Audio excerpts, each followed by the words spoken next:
Já si nikdy info nějak to tady nemůžu najít, nevadí. Takže jo, tak měj se, zatím ahoj.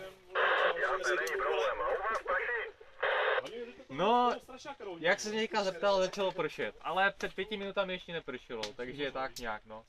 Ale více mě neprší celé odpoledne a celý večer. Tak my sme tu pozerali práve na internet, na radar, ako sa to vyvíja, lebo tak v podstate už sme dosť dlho zatvorení v aute a treba sa vyluftovať. Znútra máme víc kondenzu, jak zvenku mokré okna. A tak sme pozerali, že za nejakých 10 minút je tam také už pekné to, takže snad nám prestane pršať. Takže zase na oplátku začne u vás, no. Čo už človek narobí. Jasně, jak to nějak bývá. Takže jo, tak daří a hajďte. Oranžové to je tak 1000 stupňů. Mně to nespadne. Určitě jste kurva brali, ne? Jo, no.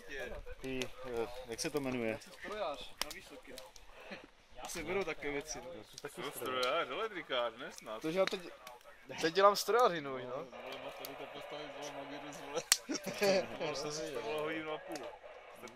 Stavili hodinu, přes hodinu. Čím to máte, lankama? Potmené? 3 ocelové a pak 3 šurky. Jo? Ty dívají ty oranžový, vidíš? No to počkej, ale to je nějaká horolezecká, nějaká pevná? Není, to zase ukačí z obchodňáků. Taková paralelní šňůra. Jenomže, vole, napínat to. Ten už je nějaký nemocný, není? Ne, on je nemocný, už pastál, vole, od rána, vole. On je nemocný, vole, já teď suším, vole. Přebral, víš? Ty, ale není zase taková zima, nebo zima, není. no, když se nehýbeš, Neboj, taky to je. ale i tak, spíme, myslím, vole. že kolik, 6 stupňů. Zůstáváš to, ne sama. No to jo. Třeba doma dětskama, Už ne? 2 dny bolí kurva tak zub, že počítám, že přijdu do dílny a vezmu si kovky a normálně ho vyrvu, kurva. Chtěme do držky, vole, ty potom samové. Ožrat se nemůžu. Proč ne? Je mi To blbě máme řídit, vole. je mi blbě ještě ze... Aha. Nemám to řídit, vole. Jedeme. Je mi blbě ještě ze čtvrtka. To se pilo, že?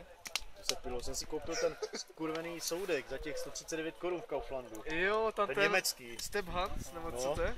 Ty Ček, já vole, jsem si to to je tak ožil na garáži, že? To je Michala, že? takový kentus, že... Já jsem si to tak ožil na garáži, to bylo hruza. Ne, Michal, pamatuj si.